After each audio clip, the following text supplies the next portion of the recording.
हरिः ॐ स्वस्ति श्री गणेशाय नमः।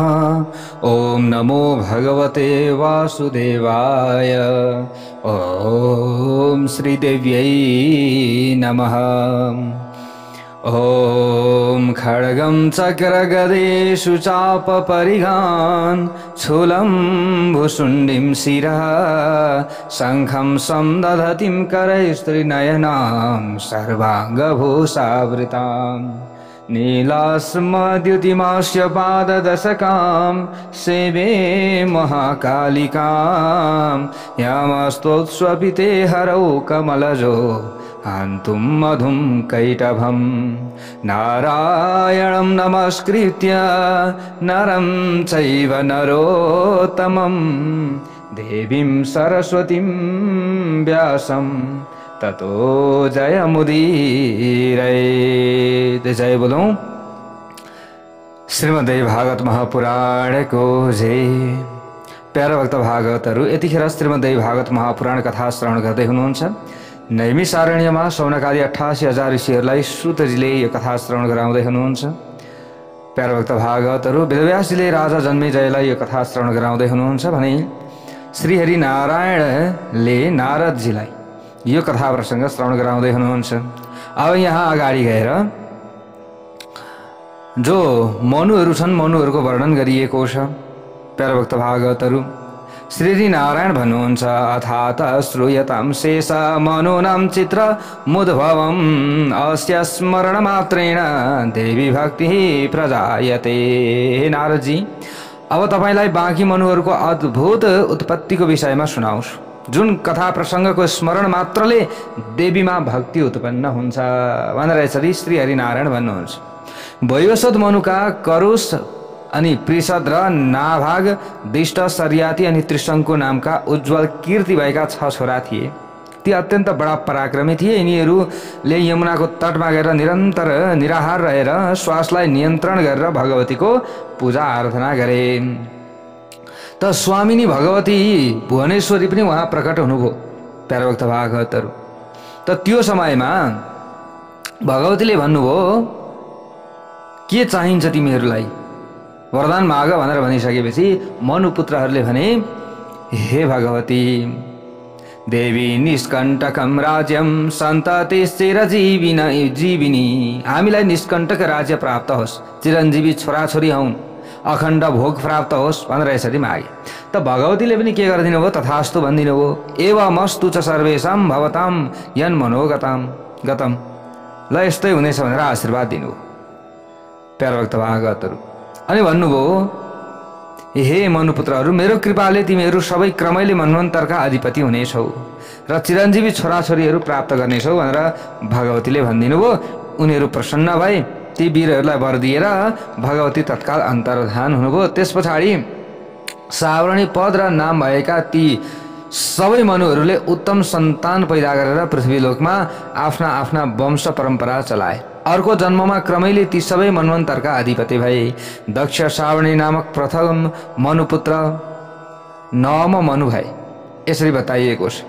अनि मेरो सावरणी नामक दोस्रा मनुपुत्र 10 मनुपुत्र भए। अनि सूर्य सावरणी नामक तेस्रा मनुपुत्र 11औं रूपमा प्रसिद्ध भए मनुका रूपमा। चन्द्र सावरणी नामक चौथा मनुपुत्र 12औं मनुका रूपमा प्रतिष्ठित भए। यस्तै प्रकारले रुद्र सावरणी नामक 5औं मनुपुत्र 13औं मनुका रूपमा प्रतिष्ठित भए। विष्णु सावरणी नामक 6औं मनुपुत्र 14औं मनुका रूपमा प्रतिष्ठित भए। यहाँ अगाडि गएर भन्नुहुन्छ हे, अब नारदजीले प्रश्न गर्नुहुन्छ केयम सा भ्रामरी देवी कथम जाता किमात्मिका। अब म भ्रामरी देवी को हुनुहुन्छ उहाँको बारेमा सुन्न चाहन्छु। त भ्रामरी देवीले वरदान दिनुभएका कारणले गर्दा उनीहरूले सावरणी पद प्राप्त गरे भनिसकेपछि उहाँ को हुनुहुन्छ, कसरी प्रकट हुनुभयो, उहाँको स्वरूप कस्तो छ, यस्ता प्रकारले प्रश्न गरेपछि भगवान श्री हरि नारायण अगाडि गएर भन्नुहुन्छ श्रीणु नारद वक्ष्यामि जगन्मातुर विचेष्टितम। प्राचीन समयमा अरुण नामक एउटा ठुलो बलशाली दैत्य थियो। त्यसले देवताहरूमाथि विजय प्राप्त गर्नका लागि हिमालयमा गएर बहुत कठोर तपस्या गर्यो। अब यहाँनिर गायत्री मन्त्रको शक्ति कति छ भन्ने कुरा अब हामीले यहाँ बुझ्दैछौँ। जय बोलौँ जगत जननी दुर्गा माता की जय होस्। चाहे स्त्री गायत्री होस् चाहे पुरुष गायत्री होस्, त त गायत्री मन्त्रको शक्ति कतिसम्म छ भन्ने कुरा अब यो कथा सुन्नु होला, ध्यानपूर्वक सुन्नु होला, सबै कुरा बुझ्नुहुनेछ। प्यारा भक्त भागवतहरू, जो यो दैत्य थियो नि अरुण नामक, यसले हिमालयमा गएर गंगा जलमा बसी पद्म योनि ब्रह्माजीलाई प्रसन्न तुल्याउने उद्देश्यले बडो कठोर तपस्या गर्यो। सुकेका पात खान्छ, श्वासलाई रोकेर तमोगुणले युक्त भएर, किनभने तमोगुणले युक्त हो नि त, अरूलाई पीडा दिनका लागि आफूले तपस्या गर्नु भनेको तमोगुणले युक्त भएर उसले 10,000 वर्षसम्म निराहार रहेर तपस्या गर्यो। दैत्यको शरीरबाट नि तपस्या गर्दा गर्दा धप धप धप धप आगो बल्न लागेछ। अब सबै डराउन लागे, प्राणीहरू सबै डराउन लागे, देवताहरू पनि डराए, हतार हतार गए ब्रह्माजीको शरणमा। ब्रह्माजी आउनुभयो, के चाहियो बाबु, लौ उठ, तिमी किन तिमीले तपस्या गर्यौ, वरदान माग भनेर भनिदिनु भयो। त्यस पछाडि दैत्यले भन्यो,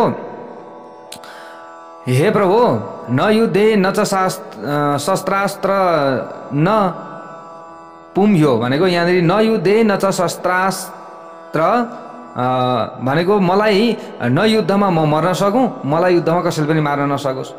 शस्त्रास्त्रान्न पुम्यो नापि योसित, उसले माग्यो मलाई कुनै पनि शस्त्र अस्त्रबाट कसैले मार्न नसकोस्, पुरुषबाट मेरो मृत्यु नहोस्, स्त्रीबाट पनि मेरो मृत्यु नहोस्, 2 पाउ हुने प्राणीबाट पनि मृत्यु नहोस्, 4 पाउ हुने प्राणीबाट पनि मृत्यु नहोस्, 2 थरी आकार भएका प्राणीहरूबाट पनि मेरो मृत्यु नहोस्, मैले हजुरबाट अत्याधिक बल पनि प्राप्त गरौँ, मेरो जसबाट मेरो देवताहरूमाथि विजय कायम हुन सकोस् भनेर वरदान मागे यिनले। त ब्रह्माजीले पनि यो कुरा सुनेर, लौ बाबु कठोर तपस्या गर्यो, आजसम्म यस्तो तपस्या कसैले गरेको थिएन जस्तो मलाई लाग्दैछ, त्यसैले तथास्तु भनिदिनु भयो, आशीर्वाद दिनुभयो। प्यारा भक्त भागवतहरू, त्यस पछाडि ब्रह्माजी आफ्नो लोकतर्फ लाग्नुभयो। अब वरदान पाएर यो दैत्य अरुण नामक दैत्य अत्यन्त उद्दण्डी बन्यो। पातलवासी दैत्यहरूलाई बोलायो तुरुन्त। त देवराज इन्द्र कहाँ सन्देश पठायो, देवराज इन्द्र थरथर काँप्न लागे। प्यारा भक्त भागवतहरू, अब स्वर्गमाथि धावा बोलिदिए यिनले।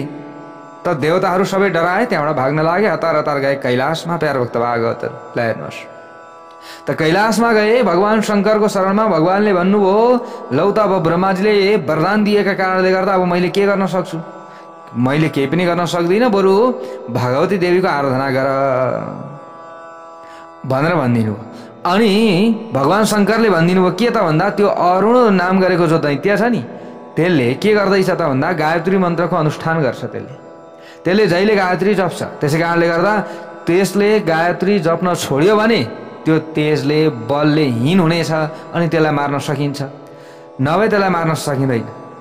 भगवतीको आशीर्वाद पनि चाहिन्छ, भगवतीले प्रसन्न भएर आशीर्वाद पनि दिनु पर्यो र त्यसले गायत्री मन्त्र पनि जप्न छोड्नु पर्यो, अनि मात्रै त्यसको तेज क्षीण हुन्छ, अनि मात्रै त्यसलाई मार्न सकिन्छ। भक्तवत्सल भगवानको जय जय होस्। ल हेर्नुहोस् है, भगवानले यसरी भनिदिनु भयो। त्यो अरुण नाम गरेको जो दैत्य थियो नि, त्यसले आफ्नो तेज बल प्राप्तिका लागि जहिले गायत्री मन्त्र जप्दो रहेछ। ल हेर्नुहोस् है, गुरुमुखी भएर गुरु थापेर फेरि त्यतिकै जपेकोले फेरि कुनै पनि फल पाइँदैन हामीले, त्यसले कुनै पनि हामीलाई काम गर्दैन। ल हेर्नुहोस् त, यो अरुण नाम गरेको दैत्यलाई कसैले मार्नै सकेन। त शङ्कर पनि डराउनु भयो, किनभने यसले त गायत्री जप्छ जहिले, यसलाई त सकिँदैन भन्नुभयो। अब यो काम कसले गराउन सक्छ, यसलाई गायत्री मन्त्र नजप्ने बनाउनु पर्यो। पहिले त कसरी हुन्छ, साम दाम दण्ड भेद कुन नीतिले हुन्छ। ल हेर्नुहोस् है, राजनीतिक त हो। त देवताहरू तुरुन्त बृहस्पति गुरु कहाँ गए। जब गाह्रो पर्छ अनि गुरु चाहिन्छ हामीलाई। ल हेर्नुहोस्, कुनै समस्या पर्छ अनि हामी गुरु खोज्दै कुद्छौँ। अगाडि त हामीले वास्ता गर्दैनौँ र अन्तिममा समस्या परेपछि गाह्रो हुन्छ फेरि। त्यसै कारणले गर्दा अगाडि नै गुरु कृपा हामीलाई चाहिन्छ भन्नुको मतलब यो हो। प्यारा भक्त भागवतहरू, अब सबै देवताहरू गए बृहस्पतिका शरणमा, गएर भन्न लागे, हे गुरुबार, लौ न हजुरले बचाउनु पर्यो भन्छन्। अब उनीहरूले भने भगवान शङ्करबाट यस्तो यस्तो आदेश भएको छ, त्यो अरुण नाम गरेको जो दैत्य छ त्यसले गायत्री जप त्याग गर्न सक्यो भने हामीले त्यसलाई मार्न सक्छौँ, उसको तेज क्षीण हुन्छ, नभए हामीले मार्न सक्दैनौँ। यथा भवेच्च गायत्री त्यागस तस्य तथा कुरु। हे गुरुजी, कसरी हुन्छ त्यो अरुण नाम गरेको दैत्यलाई गायत्री जप्नबाट, त्यसलाई भनेको गायत्री जप गर्नबाट हटाउनु पर्यो। त्यसले गायत्री जप गर्न भएन, कसो गर्दा हुन्छ त्यो काम गर्नु पर्यो भनेर यसरी भनेपछि अब बृहस्पति गुरुले सोच्न लाग्नुभयो। देवताहरूले भने, इन्द्रले भने, गुरुजी तपाईँले यति काम गरिदिनु पर्यो, हामी भगवती भुवनेश्वरीको आराधना गर्छौँ, तपस्या गर्छौँ। हजुरले अरुण कहाँ गएर हामी गयौँ भने त मान्दैन। फेरि तपाईँ त गुरुले भनेको त उसले पक्कै मान्छ। तपाईँ जानुहोस्, गएर अरुणलाई त्यति काम गरिदिनुहोस्, हामी भगवतीको आराधना गर्छौँ भनेर यसरी सल्लाह भयो। त्यस पछाडि प्यारभक्त भागवतहरू देवताहरूका जो गुरु हुनुहुन्थ्यो बृहस्पति गुरु जानुभयो। कहाँ जानुभयो भन्दा दैत्य कहाँ जानुभयो प्यारभक्त भागवतहरू। त अब स्वागत गरे अरुणले पनि। यता देवताहरूले भगवतीको आराधना गर्न लागे। ल हेर्नुहोस्, भगवतीको नाम जप्न लागे, आराधना गर्न लागे। हे भगवती, हाम्रो रक्षा हजुरले गर्नुहुनेछ, हजुरले रक्षा गर्नुहोस् भनेर यता तपस्या गर्न लागे। यता बृहस्पति पुग्नुभयो अरुण कहाँ। त अरुणले स्वागत गरे, लौ गुरुजी मेरो घर पवित्र भयो, आउनुहोस्। त बृहस्पति गुरुसँग यहाँ संवाद हुन लाग्यो। बृहस्पति गुरुले भन्नुभयो, हे अरुण, जुन देवी हामीहरू कि आराध्या हुनुहुन्छ उहाँ देवीको नै तिमीले निरन्तर आराधना गरिरहेका रहेछौ, गायत्री मन्त्र जप गरिरहेका रहेछौ। अब फेरि भन्नुहोस् हे राजन, हे दैत्य, हे दैत्येश्वर, हाम्रा पक्षधर अब तपाईँ हुनुभयो। त्यसै कारणले गर्दा जुन देवीको हामीले आराधना गर्छौँ त्यही देवीलाई तपाईँले पनि मान्नुहुन्छ। त्यसै कारणले गर्दा तपाईँले गायत्री मन्त्र पनि जप्नुहुन्छ, हामी पनि जप्छौँ गायत्री मन्त्र। हो, अब आफै बुझ्नुहोस्, तपाईँ र हामी एउटै भयौँ। देवताहरूलाई चाहिँ के गर्नुहोस्, स्वर्ग फिर्ता गरिदिनुहोस्। तपाईँ र हामी त एउटै भयौँ नि त, हाम्रा आराध्य देव एउटै हुनुहुन्छ, हामी एउटै सन्तान हौँ। यति भन्ने बित्तिकै दैत्यले यसो बुझ्यो, ओहो कुरो यसो पो हो। यी देवताहरूले जपे पनि भगवतीको आराधना गर्छन्, यिनीहरूले पनि गायत्री मन्त्र जप गर्छन् भनिसकेपछि मैले किन गायत्री मन्त्र जप गर्ने?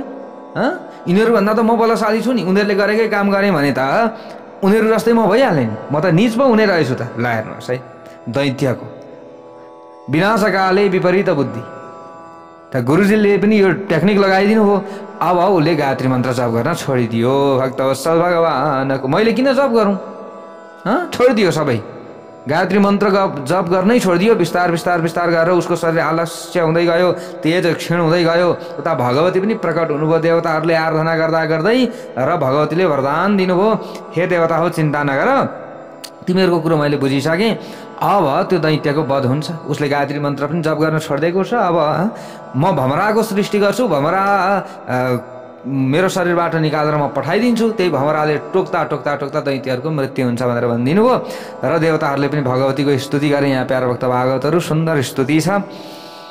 अब त्यस पछाडि भगवतीले आफूबाट भमराको उत्पत्ति गर्नुभयो र भमराको झुण्ड दैत्यहरूको झुण्डमा प्रवेश गरे। भक्तवत्सल भगवानको जय जय होस्। यता पनि भमरा, उता पनि भमरा, सबै भमराले टोकेर दैत्यहरूको सखा भए। अन्तिममा अरुण नाम गरेको दैत्य पनि भमराको टोकाइबाट नै नष्ट भयो। भक्तवत्सल भगवानको जय जय होस्। किनभने भमरामा भगवतीको शक्ति थियो, त्यसै कारणले गर्दा भमराहरूले त्यो काम गर्न सके।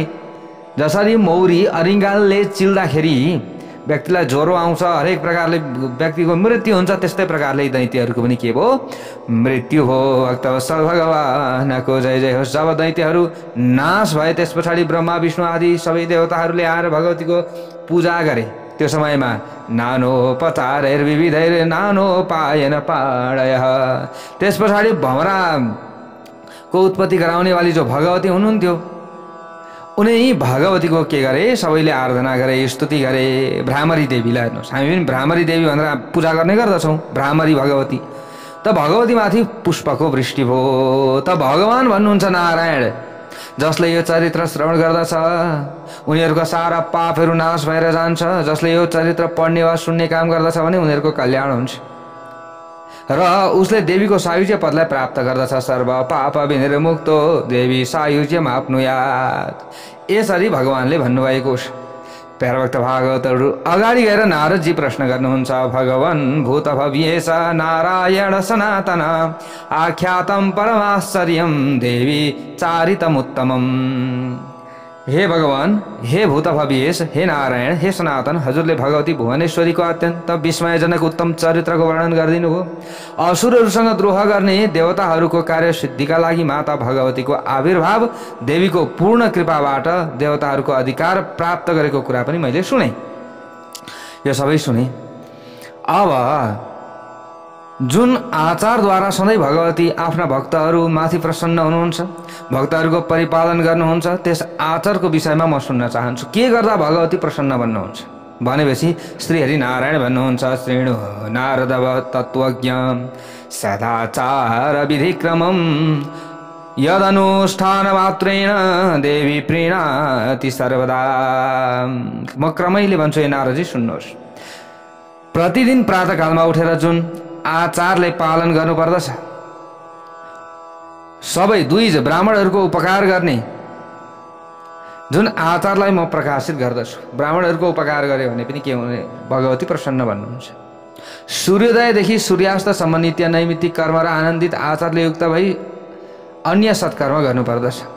परलोकमा आफ्नो सहयोगका लागि पिता माता छोराछोरी पत्नी बन्धु बान्धव कुनै पनि उपस्थित हुँदैनन् नि। परलोक आफू गएका बेलामा मृत्युको समयमा कोही हुन्छ आफ्नो साथमा, कोही हुँदैन, त्यहाँ धर्म मात्र उपस्थित हुन्छ। त्यही धर्म त्यही पुण्यलाई चित्रगुप्तले बताउनुहुन्छ। हामीले पुण्य गरेका छौँ भने स्वर्ग पायौँ, अब पुण्य गरेका छैनौँ भने पापै मात्रै गरेका छौँ भने नर्क पायौँ। श्रुतिद्वारा बताइएको र स्मृतिद्वारा पनि सिद्ध गरिएको महत्त्वपूर्ण तथ्य के हो, आचार प्रथम धर्म हो। यसरी बताइएको छ। मानिसले आचारबाट आयु प्राप्त गर्दछ, आफू आचरणमा रहनु पर्यो। आचरणबाट सन्तान प्राप्त गर्छ, आचारबाट अविनाशी अन्न प्राप्त गर्दछ। वास्तवमा आचारले पाप नाश गर्दछ, यसरी बताइएको छ। मानिसहरूका लागि आचार कल्याणकारी परम धर्म हो। मोहमा पार्ने भोग्य पदार्थ, सम्बन्ध र साधनका कारण आत्मालाई भ्रान्तिमा डुबाएर, अज्ञानका कारण अन्धा बनाएर मानिसहरूका लागि मुक्तिको बाटो देखाउने साधनका रूपमा रहेको धर्म महादीप नै हो, यसरी बताइएको छ। यहाँनिर आचारको बारेमा व्यक्तिहरूले गर्नुपर्ने सदाचार धेरै कुराहरू यहाँनिर ज्ञान दिनुभएको छ। प्यारो भक्त भागवतहरू भक्त वत्सल भगवानको जय जय हो। उसलाई हेर्नुहोस्, यहाँ प्रथम प्रहर, द्वितीय प्रहर, तृतीय प्रहर, चतुर्थ प्रहर, यहाँ प्रहरै पछिको चाहिँ हामीले गर्नुपर्ने प्राणायामहरू, धेरै प्रकारका यहाँ कुराहरू बताइएको छ। भक्त वत्सल भगवानको जय जय होस्। हामीले बिहानै उठेर स्नान गर्ने, त्यस पछाडि चाहिँ पूजा गर्ने शौचाचारको वर्णन गरिएको छ। यहाँनिर हामीले अब यो धेरै नियमका कुराहरू छन्, देशकाल समय अनुसारका यहाँ गर्नुपर्ने कार्यहरू छन्। ल हेर्नुहोस्, यहाँनिर अगाडि गएर रुद्राक्षको महिमा पनि बताइएको छ। प्यारो भक्त भागवतहरू, ओमकार र गायत्री मन्त्र स्मरण गरी साधकले शिखाबन्धन गर्नुपर्दछ। यहाँ के गर्नु पर्यो, आचार। जस्तै अघि त्यो अरुण नाम गरेको दैत्यले अपनायो नि त, प्राणायाम सहित हामीले गायत्री मन्त्र जप्ने, यी कुराहरू। ल हेर्नुहोस्, शिखाबन्धन हामीले शिखा आचमन गरेर दुवै हृदय भुजा र काँधमा स्पर्श गर्नु, यहाँनिर सबै कुरा बताइएको छ। प्रातःकालमा गर्ने सन्ध्या कुश सहित, कुश बिगरको कुनै पनि कार्य हाम्रो चाहिँ सिद्ध हुँदैन। यसरी यहाँ धेरै कुराहरू बताइएको छ। अब यहाँ हामीले रुद्राक्ष धारण गर्छौँ नि प्यारो भक्त भागवतहरू। ल हेर्नुहोस्, जलबाट अब जलमा चाहिँ रहेर हामीले शुद्ध स्नान गरेर वस्त्र धारण गरेर विभूति लगाउनु पर्दछ, रुद्राक्षको माला धारण गर्नुपर्दछ। जब साधकले नि क्रमले नित्य कर्म सम्पादन गर्नुपर्दछ। जुन साधकले आफ्नो घाँटीमा 32 रुद्राक्ष, मस्तकमा 40 रुद्राक्ष, दुवै कानहरूमा 6 रुद्राक्ष, दुवै हातहरूमा 12 रुद्राक्ष, दुवै भुजाहरूमा चन्द्र कलाको संख्या बराबर अर्थात् 16 रुद्राक्ष, दुवै आँखाहरूमा 1 रुद्राक्ष, शिखामा 1 रुद्राक्ष र छातीमा 108 रुद्राक्ष धारण गर्दछ, त्यो साक्षात् शिव भन्दछ। रुद्राक्षान् कण्ठदेशे दशन परिमितान् मस्तके विंशति द्वे षड् कर्ण प्रदेशे करयुगलकृते द्वादशैव बाहुरिन्दो कलाभिर्नयन युग कृते त्वमेकमेकं शिखायां। कतिवटा रुद्राक्ष धारण गर्नु पर्दो रहेछ, कहाँ कहाँ हजुरहरूले बुझ्नुभयो यति? घाँटीमा कति? 32। ल मस्तक हामीले माथि टाउकामा नि, टाउकामा साँच्चै भन्नुपर्दा कुश लाउने होइन, टाउकामा के लाउने हो? रुद्राक्ष लाउने हो। हामीले यसरी बुझ्नु पर्यो। कुश त हामीले कहाँ लाउने? पितृकर्ममा चाहिँ हामीले चोरी अमलामा लगाउँछौँ कुशको औँठी बनाएर, अनि देव कार्यमा हामीले साइले अमलामा कुशको औँठी बनाएर लगाउने, यो हो प्रचलन। अनि हातमा बेडी बनाएर लगाउन सकिन्छ, कुरा त्यो। तर कुशमा शिरमा बेडी बनाएर कुशको लगाउने भन्दा पनि त्यहाँ हामीले लगाउने रुद्राक्ष हो। अब हुँदै हुँदैन भन्ने कुरो त होइन, त्यसले पनि हाम्रो रक्षा त गर्छ। तर शास्त्रमा बताएको जुन नियम छ त्यो नियम के हो? टाउकामा रुद्राक्ष लगाउने। टाउकामा रुद्राक्ष लगाएको देख्नु भएको होला नि, यसरी गोलो गोलो गोलो बनाएर देख्नु भएको छ? देख्नु भएको छ? भगवान् शङ्करले पनि लगाउनु भएको हजुरहरूले देख्नु भएको होला। तर टाउकामा कुश लगाएको त हजुरहरूले भगवान्ले त देख्नु भएको छैन। यो नियम हो नि त, त्यो नियमभन्दा बाहिर जानु भएन नि हामी। त्यो कुरा हो। हामीले शिरमा लगाउने के हो? रुद्राक्ष। कुसै लाउन सकिँदैन भन्न खोजेको चाहिँ होइन फेरि मैले, त्यो हो कुरो। त्यो त हजुरहरूको इच्छाको कुरो हो, लगाउनुहोस्, तर नियम चाहिँ के हो? रुद्राक्षको यहाँ यसरी देवी भागवतमा बताइएको छ। ल हेर्नुहोस् है। अनि हातमा बेणी चाहिँ रुद्राक्षको हामीले बनाएर लाउने, अनि के अरे हातमा हामीले के कुशको बेणी बनाएर लगाउने, अनि तपाईँको चाहिँ कुशको गुन्द्री हामीले प्रयोग गर्न सक्छौँ, आसन प्रयोग गर्न सक्छौँ, त्यो कुरो। तर हामीले रुद्राक्षको आसन प्रयोग गर्न सक्दैनौँ। रुद्राक्ष हामीले टाउकोमा लगाउने हो, यो कुरो बुझ्नु पर्यो। ल हेर्नुहोस्, यहाँ यही कुरो बताइएको छ श्रीमद्देवी भागवत महापुराणमा। मस्तकमा कति? मस्तक भनेको माथि टाउकामा वरिपरि गोल गोल घुमाएर 40वटा रुद्राक्ष लाउनु अरे। दुवै कानमा यतापट्टि 6-6वटा, दुवै हातमा टक्क हातमा 12-12वटा, भुजाहरूमा नि यसरी चन्द्रकलाको सङ्ख्या बराबर 16 रुद्राक्ष भनिएको छ। छातीमा हामीले 108। यो मैले दोहोऱ्याइ हजुरहरूलाई बताएको छु है। यहाँ आएको थियो कथा प्रसङ्ग, त्यही मैले बताएको। हजुरहरूले अस्ति कहिले पनि सोध्दै हुनुहुन्थ्यो मलाई।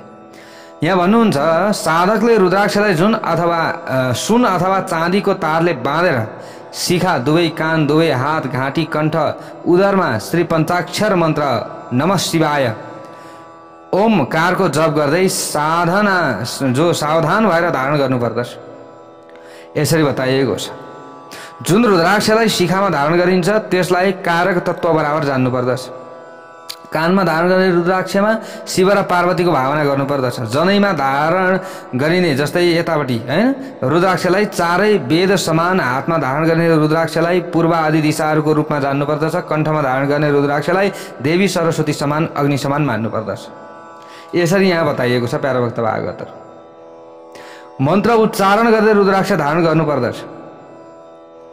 यहाँनिर यो कुरा बताइएको छ। तर अरूले चाहिँ मन्त्र उच्चारण गर्नु हुँदैन। जसले गुरु मानेका छन् र ब्राह्मणत्व उनीहरूले प्राप्त गर्न चाहन्छन् भने उनीहरूले मन्त्र उच्चारण गर्दै रुद्राक्ष धारण गर्ने त्यसले काम गर्छ, ऊ रुद्र स्वरूप बराबर हो। तर अरू वर्णका मानिसहरूले मन्त्रको उच्चारण गरेर गर्नु हुँदैन, जसले गुरु मानेका छैनन्। यसरी बताइएको छ प्यारोभक्त भागवत। मानिस रुद्राक्ष धारण गर्नाले साक्षात रुद्र स्वरूप हुन्छ।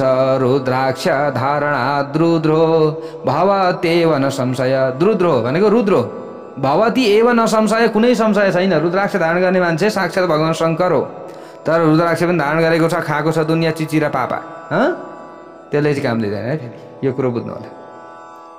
निषिद्ध पदार्थ सुँघ्ने एवं खाने, निरन्तर निषिद्ध पदार्थको विषयमा कुराकानी गर्ने, यस्तै अरू निषिद्ध कर्म गर्ने, शास्त्रविध त्याग गर्नै नहुने कर्मको परित्याग गर्ने मानिसले रुद्राक्ष धारण गर्दछ भने ती पापहरूबाट लिप्त हुँदैन। यसरी बताइएको छ। रुद्राक्ष धारण गरेर पनि व्यक्तिले कुनै गल्ती गर्दछ भने त्यो गल्ती गरेको पाप उसलाई लाग्दैन। त्यसले रुद्राक्षको धारणको धेरै ठुलो महत्त्व छ। यस्ता मानिसहरूले जुन निषिद्ध पदार्थ भोजन गर्दछ त्यसलाई मानव शिवजीले स्वीकार गर्नुहुन्छ।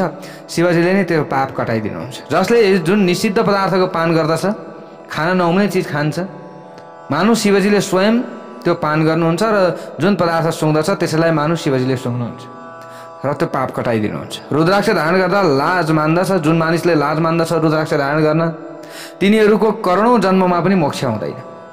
रुद्राक्ष धारण गर्न लाज कसैले मान्नु हुँदैन। रुद्राक्ष धारण गर्ने मानिसलाई देखेर निन्दा कसैले गर्दछ भने त्यसको उत्पत्ति आफ्ना बाबुको शुद्ध चाहिँ तेजबाट उसको उत्पत्ति भएको होइन, तर त्यो वर्ण शङ्करको दोषले निश्चित रूपमा रहेको हुन्छ र ऊ नरकमा जान्छ।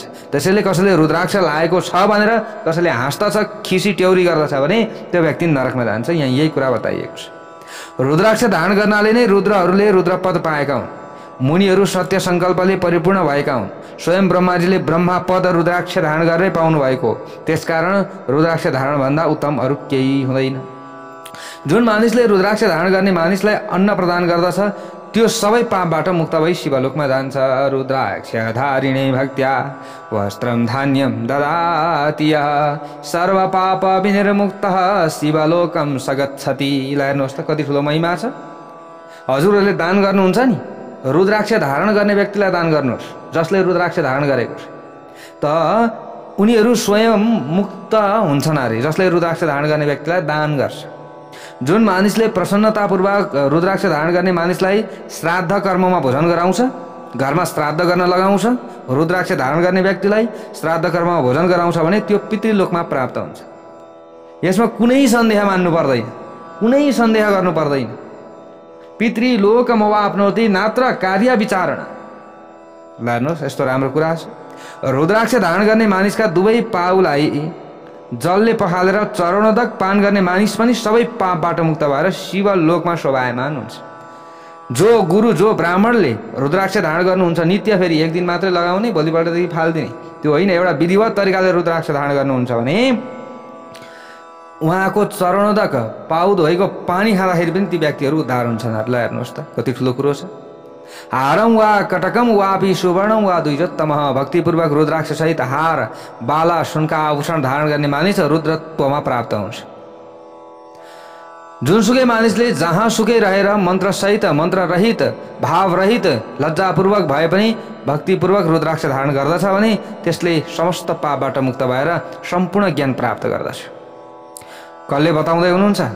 साक्षात् भगवान श्री हरिनारायण, जो वैकुण्ठवासी श्री हरिनारायण हुनुहुन्छ, उहाँले नारदजीलाई यो ज्ञान दिँदै हुनुहुन्छ। अहो रुद्राक्ष माहात्म्यम मया वक्तुम न शक्यते। हे नारदजी भन्नुहुन्छ, आश्चर्य छ, म रुद्राक्षको महिमा बताउन असमर्थ छु भनेर स्वयं भगवान श्री हरिनारायण भन्नुहुन्छ। अनि हामी चाहिँ रुद्राक्ष धारण गर्न हिचकिचाउँछौँ। ल हेर्नुहोस्, तसर्थ सबैले आफ्नो कल्याणका लागि रुद्राक्ष धारण गर्नुपर्दछ।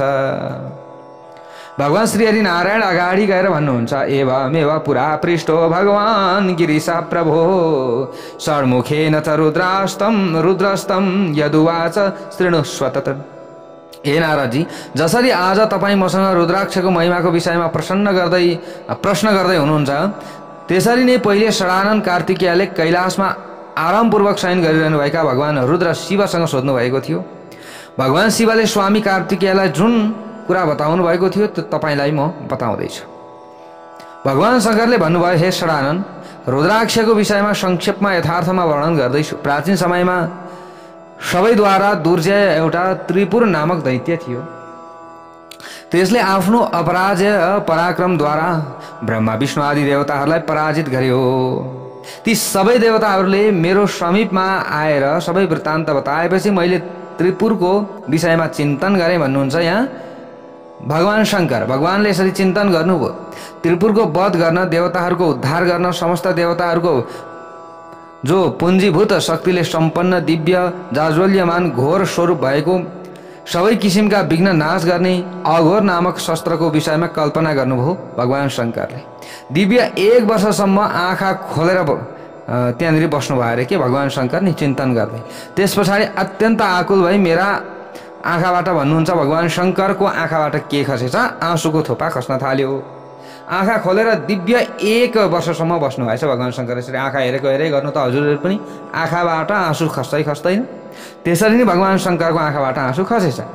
ती आँसुका थोपाबाट रुद्राक्षका ठुला ठुला वृक्ष पैदा भए। अब ती रुद्राक्षका 38 भेद भए। सूर्य नेत्र दायाँ आँखाबाट उत्पन्न रुद्राक्ष कपिल सेतो र पहेँलो मिश्रित वर्णका भए। यस किसिमको रुद्राक्षको 12 भेद मानिएका छन्। चन्द्र नेत्र बायाँ आँखाबाट उत्पन्न रुद्राक्ष सेतो वर्णका भए। तिनीहरू क्रमैले 16 प्रकारका छन्। त्यसैगरी तेस्रो ज्ञान नेत्रबाट उत्पन्न रुद्राक्ष कालो वर्णका थिए। यस किसिमको रुद्राक्षका 10 भेद मानिएका छन्। यसरी 38 किसिमका रुद्राक्षको उत्पत्ति भएको छ। भक्तवत्सल भगवानको जय जय होस्। रुद्राक्ष कति किसिमका हुँदा रहेछन्? 38 किसिमका। जातिका दृष्टिकोणबाट सेतो वर्णको रुद्राक्ष ब्राह्मण मानिएको छ। रातो वर्णको रुद्राक्ष क्षत्रिय मानिएको छ। मिश्रित वर्णको रुद्राक्ष वैश्य मानिएको छ। सेतो वर्णको रुद्राक्ष उत्तम हुँदो रहेछ। कालो वर्णको रुद्राक्षलाई शूद्र मानिएको छ। एक मुखे एउटा मात्र रेखा भएको रुद्राक्ष साक्षात् शिवकै स्वरूप हो। एक वक्त्र शिव साक्षात् ब्रह्म हत्याम व्यपोहति। त्यसले त्यो रुद्राक्ष जसले धारण गर्दछ त्यस्ता व्यक्तिका ब्रह्म हत्यासम्मका पाप सबै मेटाइदिन्छ एक मुखे रुद्राक्षले। 2 मुखे रुद्राक्ष देवी र देवता दुवैको रूप मानिएको छ। त्यसले त्यो धारण गर्ने व्यक्तिका शारीरिक र मानसिक दुवै थरी पाप नाश हुन्छ। 3 मुखे रुद्राक्ष साक्षात् अग्निकै स्वरूप हो। त्यसले स्त्री हत्या जनित पापलाई नाश गर्दछ। 4 मुखे रुद्राक्ष स्वयं ब्रह्माजीको स्वरूप हो। त्यसले मानिसको नर हत्यासम्मको पाप नाश गर्दछ। 5 मुखे रुद्राक्ष साक्षात् कालाग्नि नामक रुद्रको स्वरूप हो। 5 मुखे रुद्राक्ष धारण गर्नाले मानिस अभक्ष्य वस्तु भक्षण गरेको छ भने, जस्तै विभिन्न खान नहुने वस्तुहरू खाएको छ र उसले पाँचमुखे रुद्राक्ष विधिवत धारण गर्दछ भने अथवा अगम्य स्त्रीसँग सहवास गरेको छ उसले भने त्यो दोष कटाउनका लागि पाँचमुखे रुद्राक्ष धारण गर्नु। ल हेर्नुहोस्, यसरी बताइएको छ भक्तवत्सल भगवानको जय जय होस्। अब त्यसै कारणले गर्दा यदि कहिले काहीँ त्यसरी झुकेर काहीँ गल्ती भएको छ, त्यस्तो उस्तो भएको छ भने निर्धक्कसँगले आफ्ना गुरुलाई भन्नु र गुरुबाट मन्त्रोच्चारण सहित आफूले के गर्नु, पाँचमुखे रुद्राक्ष बान्नु। अथवा जस्तो आफूले काहीँ न काहीँ झुकिएर, मान्छेले जानेर त पाप गरे आउँदैन, कोही बेला नजानिकन कामान्ध भएर, कोही बेला केही समस्या भएर त्यस्तो गल्ती भएको छ भने आफ्नो गुरुबाट त्यो दोष कटाउनका लागि त्यो रुद्राक्ष धारण गर्नै पर्दछ। यदि धारण गरेन भने ऊ जन्मान्तरसम्म नरकमा पर्छ, उसले कहिले पनि जीवनमा उन्नति प्रगति गर्न सक्दैन। घरमा चाहिँ छोराछोरीले पनि भनेको मान्दैनन्, विभिन्न समस्याहरू त भइरहन्छ। ल हेर्नुहोस् है प्यारो भक्त भागवतहरू, त्यसैले आफूले उन्नति प्रगतिका लागि यो काम जरुर गर्नु भनेर यसरी बताइएको छ। महाभाग्यशाली सातमुखे रुद्राक्षको बारेमा पनि यहाँ बताइएको छ, छमुखेको बारेमा पनि बताइएको छ। छमुखे रुद्राक्ष स्वामी कार्तिकेयको स्वरूप हो। त्यसलाई त्यसलाई कहाँ दायाँ हातमा धारण गर्नुपर्दछ। छमुखे रुद्राक्ष कुन हातमा? दाहिने हातमा। छमुखे रुद्राक्ष धारण गर्नाले मानिस ब्रह्म हत्यासम्मका पापहरूबाट मुक्त हुन्छ भन्ने कुरा छ, यसमा कुनै पनि संशय छैन भनेर भगवान श्री हरि नारायण भन्नुहुन्छ। सर्व पापैर मुच्यते नात्र संशय। सातमुखे रुद्राक्ष अनङ्ग नामबाट प्रसिद्ध छ। कामदेवको स्वरूप मानिने यस रुद्राक्षलाई धारण गर्ने मानिस स्वर्णस्तेय सुनको चोरी जस्ता पापबाट मुक्त हुन्छ। आठमुखे रुद्राक्ष साक्षात विनायक देव श्री गणेशको स्वरूप मानिएको छ। आठमुखे रुद्राक्ष राखेर पूजा गरियो भने भगवान गणेशजीको पूजा हुन्छ। आठमुखे रुद्राक्ष धारण गर्नाले अन्नको राशि, वस्त्रको राशि, सुवर्णको राशि प्राप्त हुन्छ। भनेको व्यक्ति बिस्तार क्रमशः उसले चाहिँ उन्नति प्रगति तरक्की गर्न थाल्दछ। यसलाई धारण गर्ने मानिसका दूषित कुलका नारीहरू र गुरुपत्नीहरूसँग त्यस्ता केही संसर्गहरू छन् भने त्यस्ता सबै पापहरू नाश हुन्छ भनेर यसरी बताइएको छ।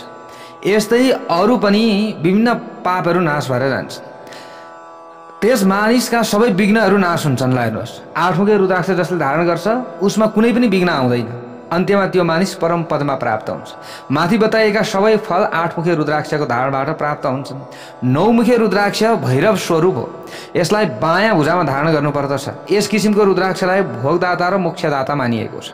यसलाई धारण गर्ने मानिस म रुद्र समान बलवान हुन्छ भनेर कसले भन्नुभएको छ? भगवान साक्षात शङ्करले भन्दै हुनुहुन्छ कार्तिकेयलाई। हे कार्तिकेय सुन है, श्री हरि नारायणले नारदजीलाई भन्दै हुनुहुन्छ, म समानको बलवान हुन्छ भनेर भन्दै हुनुहुन्छ। नौमुखे रुद्राक्ष कहाँ धारण गर्नुपर्दछ? देब्रे हातमा धारण गर्नुपर्दछ। यसरी बताइएको छ। नौमुखे रुद्राक्षको धारण गर्नाले हजारौं भ्रूण हत्या, करोडौं ब्रह्म हत्याका पाप शीघ्र नाशमा प्राप्त हुन्छ। दशमुखे रुद्राक्ष साक्षात देवाधीश्वर जनार्दनको स्वरूप हो। भनेको भगवान श्री हरिको स्वरूप हो दशमुखे रुद्राक्ष। दशमुखे रुद्राक्ष धारण गर्नाले ग्रह, पिशाच, बेताल, ब्रह्मराक्षस, सर्प जातिबाट उत्पन्न हुने विघ्न शान्त हुन्छ। ग्रहाश्चैव पिशाचाश्च बेताला ब्रह्मराक्षसः। ल सुन्नुहोस् है प्यारो भक्त भागवत, रुद्राक्ष धारणको महिमा लौ कति छ। 11 मुखे रुद्राक्ष साक्षात रुद्रको स्वरूप हो। जुन मानिसले यसलाई शिखामा धारण गर्दछ, माथि टुप्पीमा शिखामा, त्यसले पाउने पुण्य फलको विषयमा यहाँ बताउनुहुन्छ। हजारौं अश्वमेध यज्ञ, 100 करोडौं वाजपेय यज्ञ, विधिपूर्वक गरेको कोटी गोदानबाट जुन फल प्राप्त हुन्छ त्यही फल 11 मुखे रुद्राक्ष धारण गर्दा शीघ्र त्यो फल प्राप्ति हुन्छ। भक्तवत्सल भगवानको जय जय। 12 मुखे रुद्राक्ष 12 आदित्यको स्वरूप हो। त्यसलाई कानमा धारण गर्दा 12 आदित्य प्रसन्न हुन्छन्, किनकि ती आदित्यहरू 12 मुखे रुद्राक्षका प्रत्येक मुखमा क्रमशः रहन्छन्। अश्वमेध यज्ञ गर्दा जुन फल प्राप्त हुन्छ त्यो फल 12 मुखे रुद्राक्ष धारण गर्दा प्राप्त हुन्छ। 12 मुखे रुद्राक्ष धारण गर्ने मानिसलाई सिंह हुने पशु, बाघ आदि हिंस्रक जनावर र शस्त्रधारी शत्रुहरूबाट भय हुँदैन। त्यसलाई शरीरमा लाग्ने व्याधि लाग्दैन। अब भय हुँदैन भनेर लगाएर बाघको अगाडि जाने त होइन, त्यो भइपरि आउने त्यस्तो समस्याहरू उसबाट टर्छ भन्न खोज्या हो कि आफूले खोज्दै जाने होइन कि भइपरि आउने समस्याहरू टरेर जान्छ, यो कुरा हो। जस्तै अचानक त्यस्तो भइहाल्ने थियो भने त्यो कुनै न कुनै हिसाबले टरेर जान्छ। मनलाई कोपर्ने आदि मानसिक रोग लाग्दैन। त्यसलाई कुनै कुराको डर हुँदैन, कुनै रोग लाग्नबाट ऊ बस्दछ, त्यसलाई कुनै किसिमको डर हुँदैन, त्यो सधैँ सुखी ऐश्वर्य सम्पन्न हुन्छ। 12 मुखे रुद्राक्ष धारण गर्नाले मानिस हात्ती घोडा मृग बिरालो सर्प मुसो भ्यागुतो गधा कुकुर स्याल आदि अनेक थरी जीव जन्तुको हत्या गरेका पापबाट मुक्त हुन्छ। भक्तवत्सल भगवानको जय जय होस्। यस विषयमा कुनै सन्देह छैन हे बाबु कुमार।